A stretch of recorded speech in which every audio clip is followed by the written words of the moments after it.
Bismillahirrahmanirrahim. Assalamualaikum warahmatullahi wabarakatuh. Puji syukur atas kehadirat Allah. Salam dan selawat kepada junjungan besar Nabi Muhammad sallallahu alaihi wasallam dengan melafazkan Allahumma salli ala Sayyidina Muhammad wa ala ali Sayyidina Muhammad. Pada kesempatan kali ini, Rado Yendra bersama Rado Institute ingin melaksanakan bedah riset artikel. Kita mengambil tema Neff Bayes, teori dan pemrograman R bagian 1. Neff Bayes merupakan suatu metode yang digunakan untuk menyelesaikan salah satu bagian penting dari konsep data mining adalah sebagai klasifikasi. Jadi data dalam suatu variabel akan kita klasifikasi berdasarkan kelas yang ada. Nah, teori Neff Bayes ini sebenarnya berasal dari teori peluang yang sangat sederhana yang kita tahu sebagai teorema Bayes. Jadi dari teorema Bayes turun suatu aplikasi yang disebut dengan Neff Bayes. Seperti biasa, pada kesempatan kali ini kita akan berbincang bedah riset artikel ini berdasarkan suatu riset artikel yang sangat baik. Kita lihat satu riset artikel yang berjudul Neff Bayes Classification in R, itu terbit di jurnal Annals of Translational Medicine tahun 2016.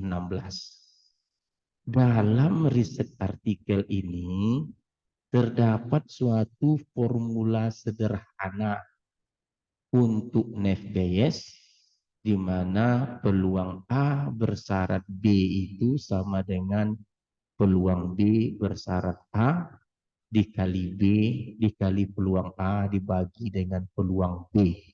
Seperti yang dibahas pada persamaan 1. Nah, nanti kita akan uraikan lebih jelas lagi apa maksud dari rumus ini. Dalam riset artikel ini juga diberikan oleh si penulis, yaitu suatu paket dalam software R yang disebut paket E1071 yang khusus untuk menyelesaikan masalah Neff Bayes. Oke, kita akan coba jelaskan lagi dua item ini. Yang pertama formula, yang kedua kita akan jelaskan mengenai bagaimana menggunakan paket E1071. Kita tutup dulu, kita buka kembali teori kita.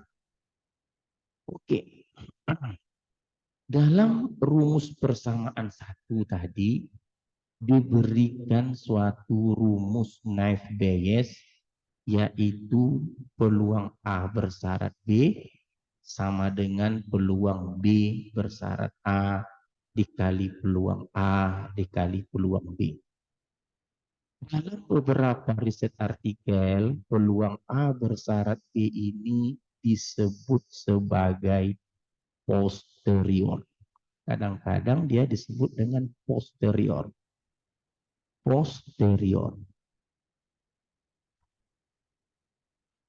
Sedangkan peluang B bersyarat A itu dalam jurnal, dalam riset artikel sering disebut sebagai likelihood.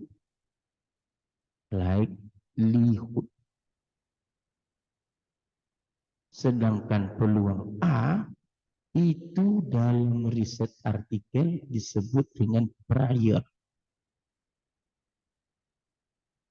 Sedangkan peluang B itu disebut sebagai predictor of prior. Nah, ini dia. Nah, secara konsep probability A bersyarat B itu artinya adalah jika B itu variabel atau atribut, sedangkan A itu kelas, artinya adalah probability A bersyarat B itu boleh diartikan sama dengan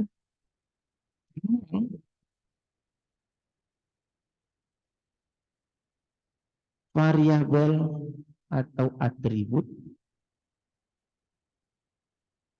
variabel atau atribut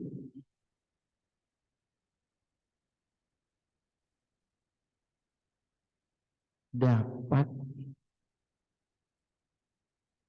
dikategorikan atau dapat dimasukkan, dapat dimasukkan atau dapat dikategorikan kepada kelas tertentu lah, dapat dikategorikan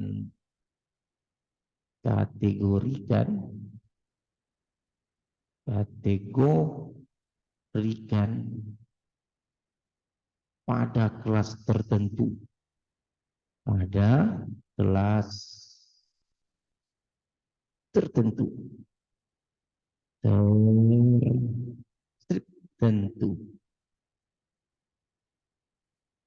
Sedangkan peluang B bersyarat A adalah peluang variabel atau atribut, peluang variabel atau atribut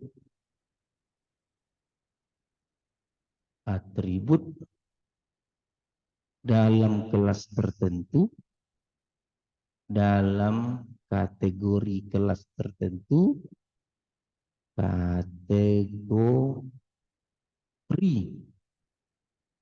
kelas tertentu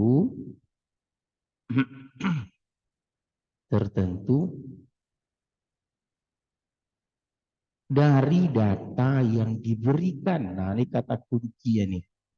Dari data yang diberikan. Nah, jadi kalau begitu, apa beda yang paling menyolok antara peluang A bersyarat B dengan peluang B bersyarat A? Peluang B bersyarat A itu berdasarkan data yang diberikan. Lalu dari variabel yang diberikan, kita akan hitung peluang dia masuk ke dalam kategori kelas tertentu. Sedangkan peluang A bersyarat B apa artinya? Jika di kemudian hari diberikan variabel atau atribut baru, maka akan ditentukan dia itu akan masuk ke dalam kategori kelas yang mana. Jadi jelas peluang B bersyarat A berdasarkan data yang ada, peluang A bersyarat B jika diberikan kasus variabel baru, lalu tentukan dia termasuk kategori kelas yang mana. Sedangkan B bersyarat A, dari data yang ada akan ditentukan peluang variabel itu termasuk ke dalam kategori kelas yang mana. Jadi beda. Untuk peluang A ini peluang kategori kelas tertentu. Oke, peluang A adalah peluang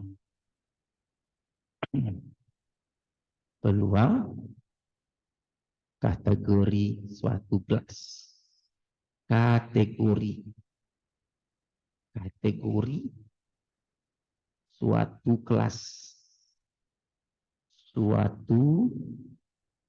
kelas.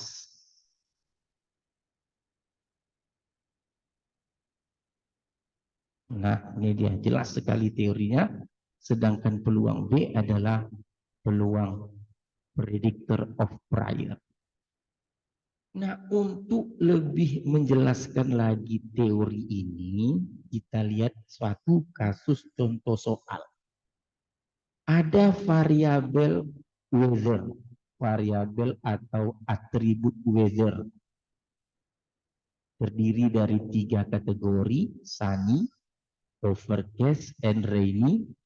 Lalu ada kelas, variabel kelas play, di mana kelas play ini terbagi 2 kategori, no dan yes. Jadi kalau begitu, dalam soal ini akan diberikan suatu kasus baru, akan diberikan kasus baru, akan diberikan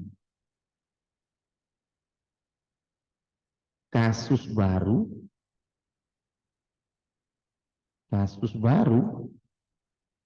jika masa yang akan datang itu sunny, weather-nya sunny, keputusannya itu apa? Kesimpulannya itu apa?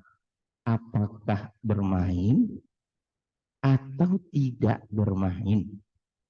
Nah, oleh sebab itu, cara menjawabnya tentu peluang. Kalau dia yes, tentu yang pertama, kategori yes. Berapakah peluang yes jika diberikan atribut sunny? Itu cara menjawabnya tentu peluang. Sunny di dalam kategori kelas yes dari data yang ada dikali dengan peluang yes dibagi dengan peluang sunny.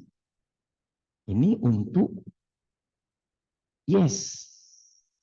Lalu bagaimana kalau kategori kelas no? Berarti peluang no, artinya jika diberikan sunny, artinya untuk kasus yang baru sunny tadi akan termasuk ke dalam kategori kelas no jika peluang sunny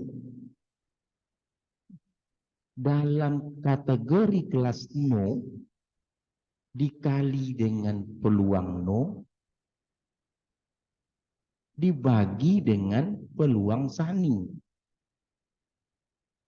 Nah, Anda dapat melihat bahwa peluang B atau peluang variabel baru itu sunny itu untuk yes sama-sama peluang sunny. Jadi kalau begitu, kalau untuk memilih bilangan yang terbesar, pembaginya sama.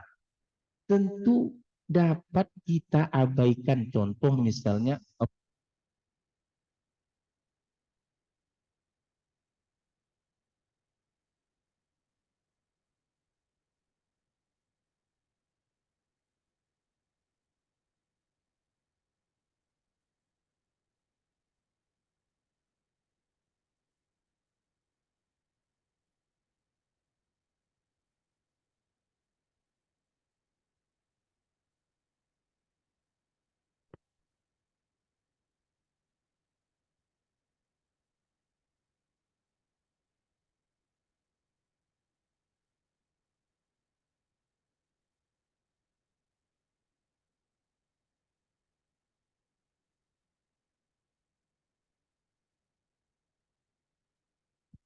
Pairing. Oke, kita lanjutkan. Ada kesalahan teknis tadi sebentar. Tes, tes, tes, tes.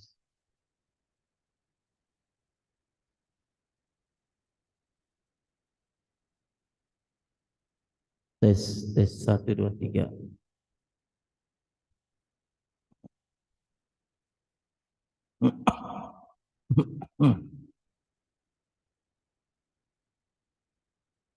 Oke. Jadi kalau kita lihat misalnya tadi 4 dibagi dengan 6. Terus kita bandingkan 3 dengan 6. Tentu hasilnya akan 4/6 itu lebih besar. Tanpa adanya per 6 pun kita yakin 4 besar dari 3. Kenapa? Karena pembaginya sama-sama 6. Contoh lain misalnya 12/10 dengan 14/10. Mana yang besar? Ya pasti besar 14/10. Dan kalau hilangkan 10-nya, hasilnya akan sama. 14 yang besar. Jadi kalau begitu, dalam menghitung peluang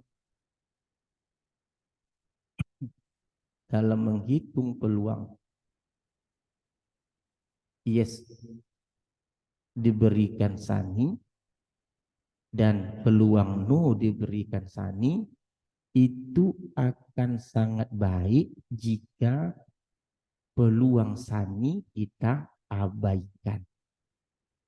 Makanya dalam teori peluang, dalam teori bias ini, untuk menentukan peluang posterior, saja, maka untuk mencari posterior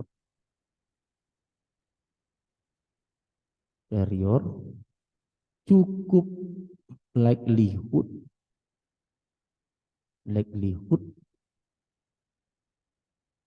dikali dengan prior. Nah, jadi prediktor priornya bisa kita abaikan. Nah, untuk menghitung ini, hal yang pertama kita lakukan adalah mendapatkan tabel frekuensi. Tabel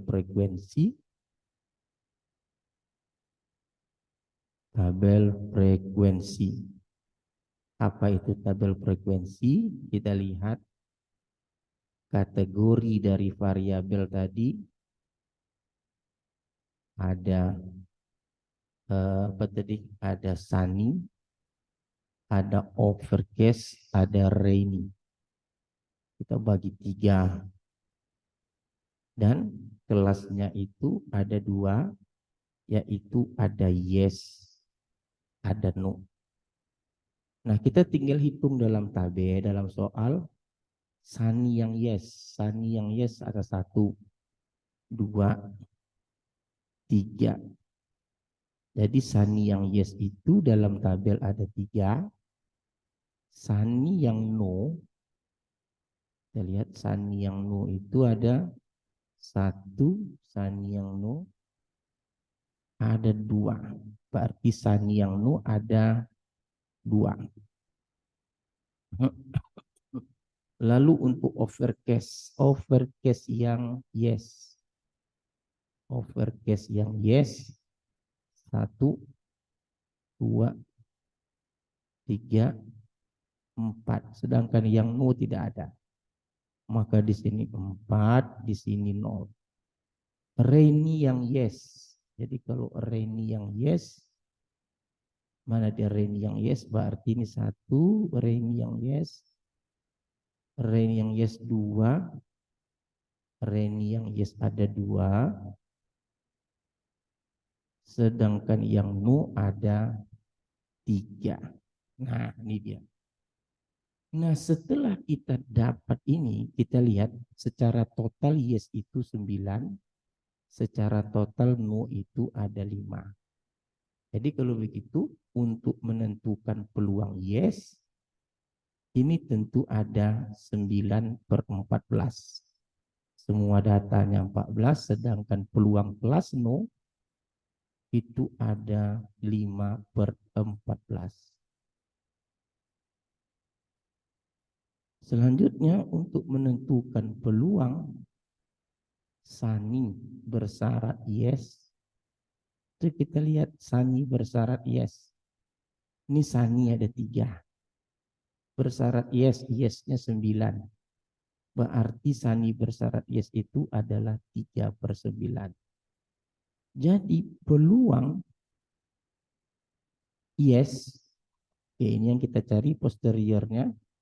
Peluang Sani yang baru itu masuk ke dalam kategori kelas yes, yaitu peluang Sani bersyarat yes dikali dengan peluang yes. Ingat, peluang Sani kita tidak perlu. Artinya di sini 3/9 dikali dengan 9/14. Nah, itu ya. Lanjut, kita ingin menentukan peluang no bersyarat Sani. Itu dapat dicari dengan peluang Sani bersyarat no dikali dengan peluang no. Oke. Sani no itu 2/5. Totalnya no 5. Berarti 2/5 dikali peluang N-nya 5/14. Sama dengan di sini 2/14. Di sini tadi 3/14. Nah, karena lebih besar lagi peluang Y bersyarat S daripada peluang N bersyarat S, artinya kita dapat putuskan bahwa untuk Sani ke depan jika terjadi, maka dia akan termasuk ke dalam kategori yes. Karena peluangnya lebih besar daripada no bersyarat S. Oke. Jadi kalau begitu kita sudah lihat suatu hal yang sangat menarik pada kesempatan kali ini. Bagaimana teori formula itu kita bahas dengan contoh soal yang sederhana. Lalu kita akan bahas dengan penggunaan program R. Kita buka program R kita. Share. Oke, ini dia data kita. Nah, dalam program R, jangan lupa pertama sekali diinstal dulu paket E1071. Jangan lupa, kita install. Caranya ambil package, ambil install package, lalu pilih E1071. Lalu masukkan data. Datanya cara masukkannya variabel dulu seperti soal tadi. Sani dulu baru kelasnya no. Overcast dulu kelasnya yes. Reni kelasnya yes. Dan seterusnya sampai Reni no. Sesuai dengan soal yang ada. Lalu kita beri namanya data training, weather, dan play. Coba kita lihat data yang kita hasilkan, kita run dulu. Oke, kita kembali ke konsol. Kita ambil data training 1. Copy, paste. Oke, kita lihat data yang diberikan sama seperti soal sebelumnya. Ada Sani, keputusannya no, overcast, keputusannya yes, dan seterusnya. Jika diberikan data baru Sani, keputusannya itu kira-kira yes atau no. Maka dalam R, Sani ini kita sebut dengan data test 1. Lalu data test itu variabelnya namanya weather. Lalu ambil bahasa Nest.js yang menjadi kelasnya play, pakai tanda cacing. Lalu data training yang kita berikan Sani tadi, lalu print model. Coba kita lihat hasilnya kira-kira. Kita run, kita lihat konsol. Nah, ini dia tadi. Peluang no ada 0,35, peluang yes ada 0,642. Peluang no itu datangnya dari jumlah no dibagi dengan jumlah seluruh soal. Peluang yes, jumlah yes dibagi dengan seluruh soal. Tadi yes ada 9, 9/14 itu 0,64, dan peluang no itu 5/14, 0,35. Nah, sedangkan ini adalah peluang likelihood-nya, di mana untuk variabel overcast diberi no itu 0, peluang rainy diberi dengan kategori kelas no 0,6, peluang variabel kategori sunny untuk kategori no adalah 0,4. Kita udah cari tadi bagaimana caranya untuk yang sunny 0,4 ini. Tentu tadi kita katakan bahwa langkah pertamanya adalah cari berapa banyak yang sunny itu no, lalu bagi dengan jumlah keseluruhan no. Itu kita udah bahas tadi caranya, persis bagaimana udah kita bahas. Nah, untuk keputusannya dalam R namanya predik model, tentu model menjadi namanya, kita beri nama model. Data tes one sunny tadi, lalu kita run, kita lihat hasilnya adalah yes. Persis seperti yang kita hitung secara manual tadi, 3/14 lebih besar daripada 2/14, maka keputusannya adalah yes. Oke, untuk rekan-rekan yang di rumah yang inginkan lihat E1071 itu caranya bagaimana? Kita sebut dulu namanya training 1, input datanya S data frame, R-bind, dan seterusnya. Lalu berikan nama variabel, berikan nama kelas. Lalu jika ada data berikutnya sunny, itu kita sebut dengan data tes. Apa keputusan yang kita ambil? Kita jalankan dulu modelnya dengan nama naive-Bayes, lalu baru kita predik untuk menentukan keputusan sesuai dengan kelas yang diberikan, yes atau no. Dalam naive-Bayes ini informasi yang diberikan adalah informasi likelihood. Ingat, informasi likelihood adalah peluang suatu variabel termasuk dalam kategori kelas dari data yang ada. Udah kita bahas seluruhnya tadi dalam kasus manual. Oke, saya rasa pertemuan kali ini sangat menarik sekali. Kita berbicara teori dan pemrograman R yang dapat dipahami dengan baik. Jumpa lagi pada sesi berikutnya. Saya Rado Yendra undur diri. Assalamualaikum warahmatullahi wabarakatuh.